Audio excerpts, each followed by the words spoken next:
જૂનાગઢ જિલ્લાના કેશોદમાં આમ આદમી પાર્ટીમાં આંતરિક અસંતોષ હવે ખુલ્લો પડી ગયો છે। તાલુકા સ્તરે કાર્યરત અગ્રણીઓએ પાર્ટીના પ્રાથમિક સભ્યપદ અને તમામ હોદ્દાઓ પરથી રાજીનામું આપ્યા બાદ આજે વધુ એક મહત્વપૂર્ણ રાજકીય વિકાસ સામે આવ્યો છે। માહિતી મુજબ માઘવજીભાઈએ આજે વિધિવત રીતે આમ આદમી પાર્ટીને અલવિદા કરી ભારતીય રાષ્ટ્રીય કોંગ્રેસમાં જોડાયા હતા। આ ઘટનાને કારણે સ્થાનિક રાજકારણમાં ચકચાર મચી ગઈ છે।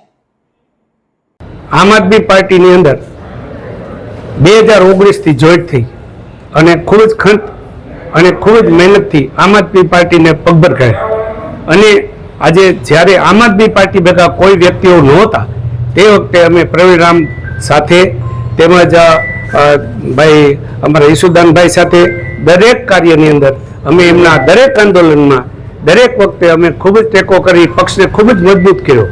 પણ સમય જતા ધીરે ધીરે એમ કે નવા માણસોને લાવવા પડે અને આવવા માંડ્યા। જ્યારે આવવા માંડ્યા ત્યારે અમને જૂના માણસોને ક્યાંય પણ કોઈ પણ જાતનું કે એમ કે દરકાર કરતા નહીં અને કોઈ પણ જગ્યાએ અમારે કોઈ અમને કોઈ પૂછે નહીં એવી રીતે નિમ્માની રીતે કાર્ય કરતા એવું અમને આગેવાનો જોવા મળ્યું।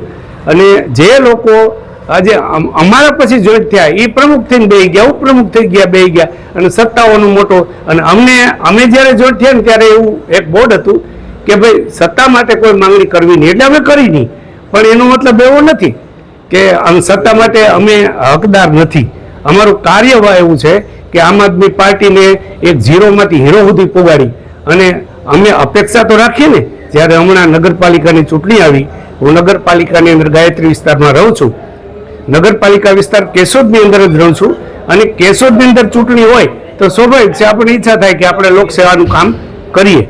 જ્યારે આવો મોકો આપણને આપવામાં આવે પબ્લિક તરફથી ત્યારે આપણે એ કાર્ય કરી અને આપણે ધન્ય થઈ શકીએ। મધુ રાવલિયા સાથે bureau report, today Gujarati news.